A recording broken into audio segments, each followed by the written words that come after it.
Halo semuanya, selamat datang kembali di channel aku Ajeng Septin. Baik, di video kali ini aku mau bahas tentang PPPK tahun 2024. Sebagaimana yang ada di postingan BKN, dapat kita ketahui bahwasanya ada sekitar 1.285.829 non-ASN, baik yang sudah terdaftar di database BKN maupun yang termasuk dalam XTHK 2 mendaftar PPPK tahun 2024 periode 1. Dari data tersebut juga dapat kita ketahui bahwasanya ada sekitar 11.472 peserta dinyatakan TMS atau tidak memenuhi syarat.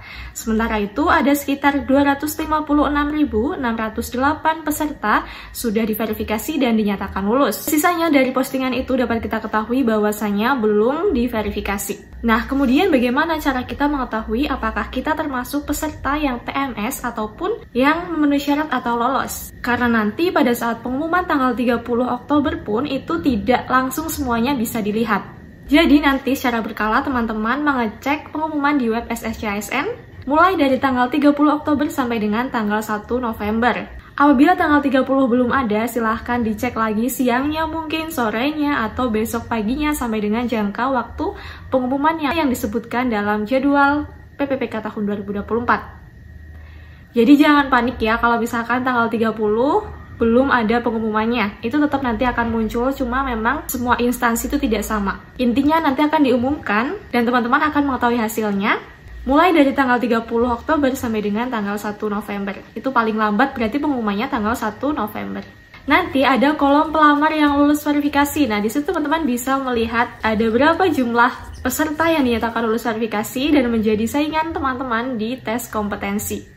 Kemudian juga bisa dibandingkan di sampingnya ada kolom kebutuhan. Nanti yang akan mendapatkan nilai tertinggi sesuai dengan kuota kebutuhan itulah yang akan menjadi PPPK penuh waktu. Sementara untuk yang tidak lulus, ini masih menunggu kebijakan apakah sesuai dengan Raker Menpan RB tidak ada formasi, tapi mereka terdaftar, maka mereka akan diangkat menjadi P3K paruh waktu. Buat yang sudah lulus, jangan lupa juga untuk menunggu menu cetak kartu ujian di bawah pengumuman seleksi administrasi. Ini jangan lupa di-download kalau misalkan nanti sudah ada. Karena di situ teman-teman bisa melihat jadwal, kemudian lokasi tes, bagaimana yang sudah teman-teman pilih waktu pendaftaran, dan sesinya. Sehingga bisa persiapan kan dari sekarang mengukur berapa nih jangka waktu sampai dengan ujian, supaya belajarnya pun lebih kayak termotivasi. Tapi memang tidak langsung muncul. Nanti akan muncul setelah pengumuman masa sanggah selesai. Jadi menunggu teman-teman yang sanggah dulu ya, yang tidak memenuhi syarat sanggah pengumuman. Kemudian yang selanjutnya buat teman-teman yang dinyatakan tidak memenuhi syarat atau tidak lulus. Karena berbagai hal silahkan mengajukan sanggah apabila memang itu kesalahan dari pihak verifikator atau dari sistem, intinya bukan dari teman-teman yang mengisi kemarin. Kalau misalkan kesalahan memang udah merasa dari teman-teman alias dari peserta, maka itu tidak bisa mengubah hasil verifikasi yang tidak memenuhi syarat. Cuma sebagai manusia ikhtiar nggak apa-apa kan. Nah, untuk contoh atau alasan kalimat sanggah bisa teman-teman lihat sebagai referensi di videoku yang ini. Urut-urutannya juga supaya sanggah teman-teman lebih terstruktur sehingga tim verifikator lebih mudah untuk memahami apa yang teman-teman sanggah.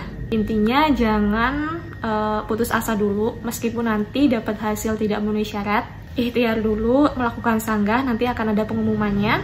Apabila sudah pengumuman dan dinyatakan lulus, maka teman-teman sesegera mungkin untuk mencetak kartu ujian. Tapi kalau misalkan belum rezeki dan dinyatakan tetap tidak memenuhi syarat, karena kesalahan dari pengisian teman-teman pada saat itu, semoga bisa dijadikan pembelajaran untuk kedepannya lebih hati-hati.